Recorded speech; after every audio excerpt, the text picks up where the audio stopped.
Welcome to తొలి వార్త. ప్రజల కోసం ప్రజల పక్షం వార్తలు చదువుతుంది మీ మాధురి.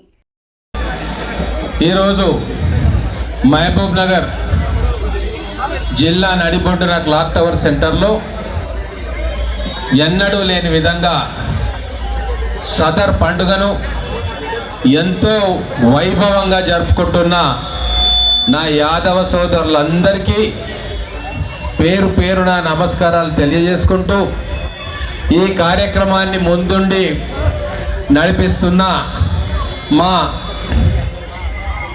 ఇటీవలే నియమితులైన ముడా చైర్మన్ గా మా జిల్లా గొర్రె కాపర్ల సంఘం అధ్యక్షులు యాదవ సమాజం కోసం అహర్నిశలు పాటుపడే పెద్దలు శాంతన్న గారు, హైదరాబాదులో ఈ కార్యక్రమంలో పాల్గొనడానికే వచ్చిన పెద్దలు, చిరకాల మిత్రులు, అఖిల భారత యాదవ సంఘ రాష్ట్ర సెక్రటరీ జనరల్ తెలంగాణ ఉద్యమకారుడు అశోక్ యాదవ్ గారు,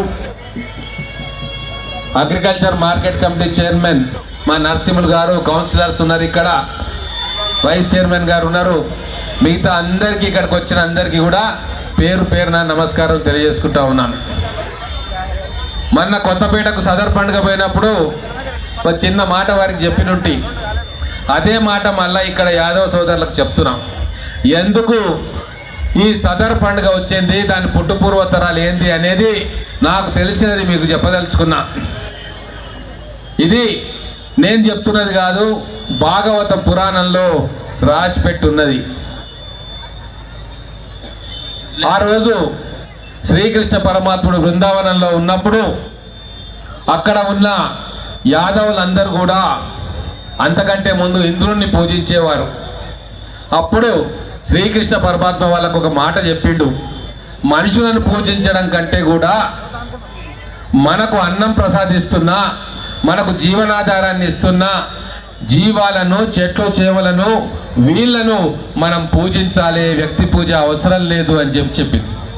అయినా ఇప్పటికి కూడా కొంతమంది వ్యక్తి పూజ చేస్తున్నారు, అది పక్కన పెడతాం. ఆ రోజు శ్రీకృష్ణ పరమాత్ముడు చెప్పింది ఏంటంటే, మనుషులను పూజించేదానికన్నా జంతువులను, జీవాలను, ప్రకృతిని, అడవిని, నీళ్లను, నదులను ప్రేమించడమే గొప్పది అని చెప్పి మనకు భగవంతుడు శ్రీకృష్ణుడు ఆ రోజు చెప్పిండు. చెప్పి అలాగే ఆ రోజు బృందావనం ప్రజలందరూ కూడా, మథుర చుట్టుముట్టున్న ప్రజలు ఆ రోజు జీవరాశులను, జంతువులను, ప్రకృతిని ప్రేమించడం మొదలు పెడితే ఇంద్రునికి కోపం వచ్చింది.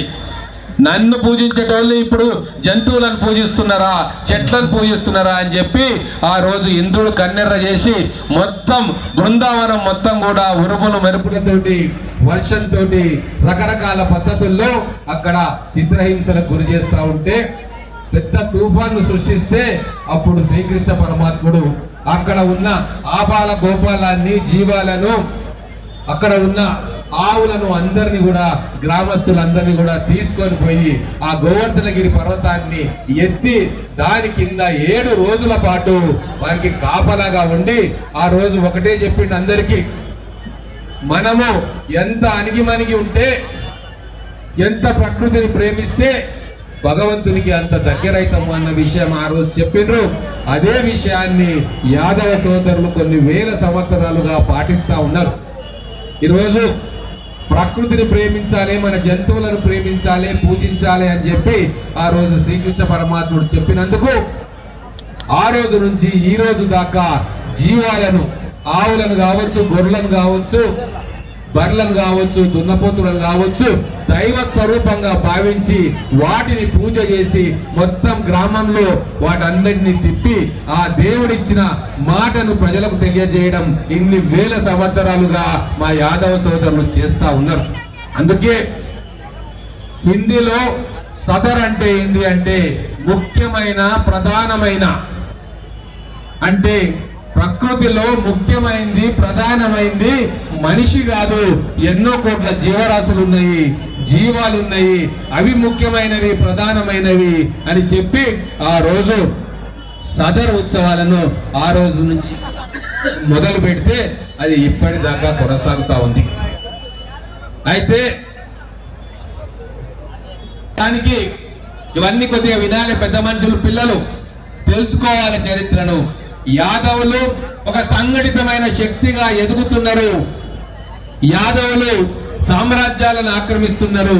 బలరామకృష్ణుల నేతృత్వంలో ఆ రోజు భారతదేశంలో ఒక ప్రబలమైన శక్తిగా ఎదుగుతున్నారని చెప్పి సహించలేక రాక్షసులుగా ఉన్న వాళ్ళు జరాసంధుడు అనేవాడు యాదవుల మీద దండయాత్ర చేసిండు. శ్రీకృష్ణుడి మీద బలరాముని మీద ఎన్నిసార్లు దండయాత్ర చేసిండు అనుకున్నావు? 18 సార్లు దండయాత్ర చేసిండు. 18 సార్లు దండయాత్ర చేస్తే ప్రతిసారి ఓడిపోయిండు. 17 సార్లు ఓడిపోయిండు.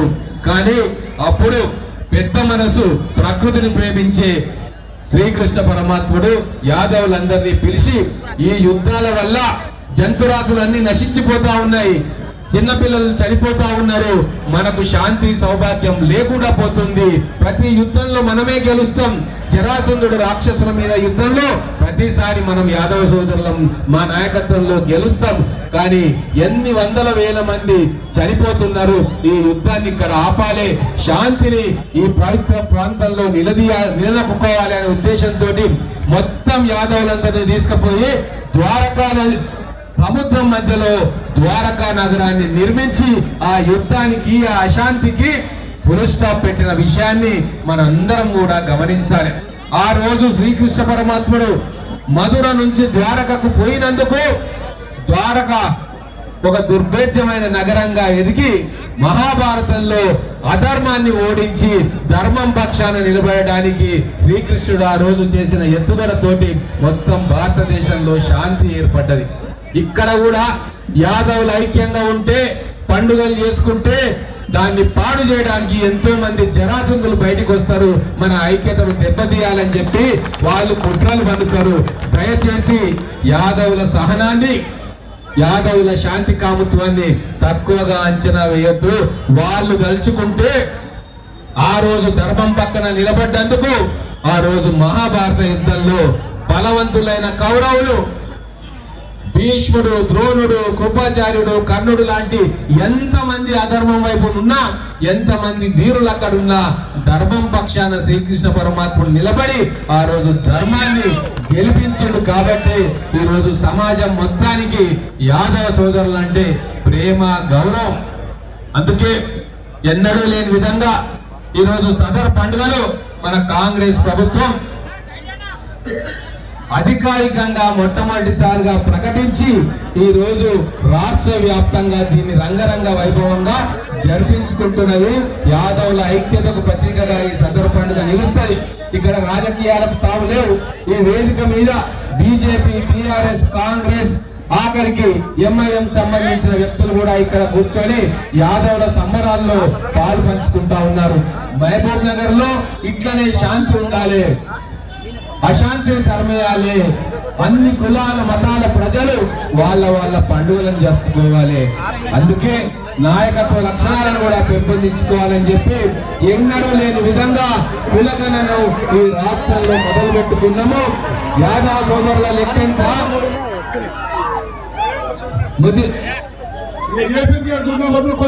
పద్మశాలి సోదరుల లెక్కెంత, ప్రతి బీసీ, ఎస్సీ, ఎస్టీ, ఓసీ, మైనారిటీల లెక్క ఎంత, దాన్ని బట్టి వాళ్ళకిచ్చే సంక్షేమ పథకాలు, వాళ్ళకిచ్చే అధికారయుతమైన పదవులు, వాళ్ళ గౌరవము పెరిగేటందుకు ఈరోజు కులగణన చేస్తా ఉన్నాం. దీన్ని కూడా అడ్డుకునే ప్రయత్నం ఈరోజు ప్రతిపక్షం చేస్తా ఉంది. ఎందుకు కులగణన అన్నది?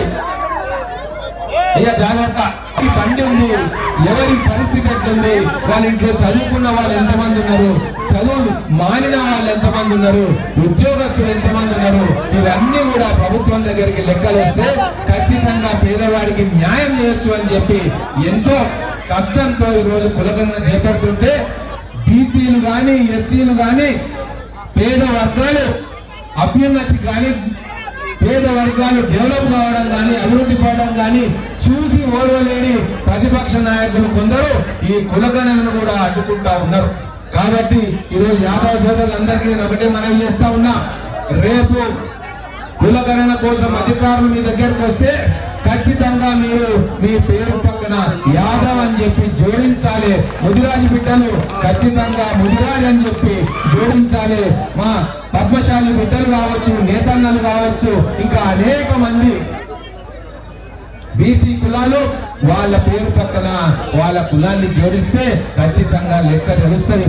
ఈ లెక్కలు మనకు కాకుండా ఇన్ని సంవత్సరాలు అప్పుడు అధికారంలో ఉన్న వాళ్ళు మనకి ఈ లెక్కలు తెలియకుండా చేశారు.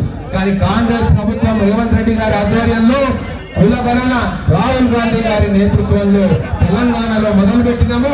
దీన్ని దేశవ్యాప్తంగా కులగణన చేసి తీస్తాము. మన సమాజంలో అట్టడుగు వర్గాల అభివృద్ధికి ఎటువంటి సంక్షేమాలు తీసుకుపోవాలో అవన్నీ కూడా తీసుకుపోతాం.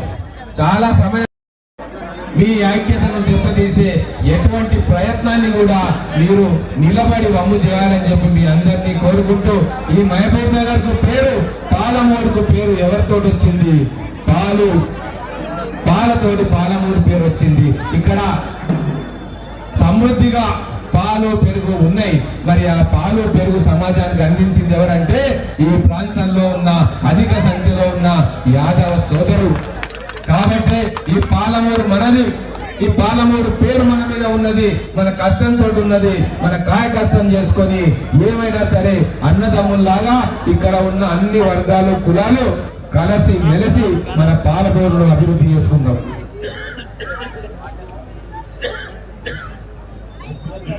అలాగే మా మిత్రులకు ఈ కార్యక్రమాన్ని బ్రహ్మాండంగా ఆర్గనైజ్ చేసిన మా యాదవ్ కుల పెద్దలకు, ఇక్కడ ఉండి స్టేజ్ మీద కార్యక్రమాలు చేసి ప్రశాంతంగా ఈ కార్యక్రమాన్ని విజయవంతంగా అమలు చేస్తున్నాం అన్ని రాజకీయ పార్టీల కార్యకర్తలు, నాయకులకు మరొకసారి ధన్యవాదాలు తెలుపుకుంటూ ముగిస్తా ఉన్నాను.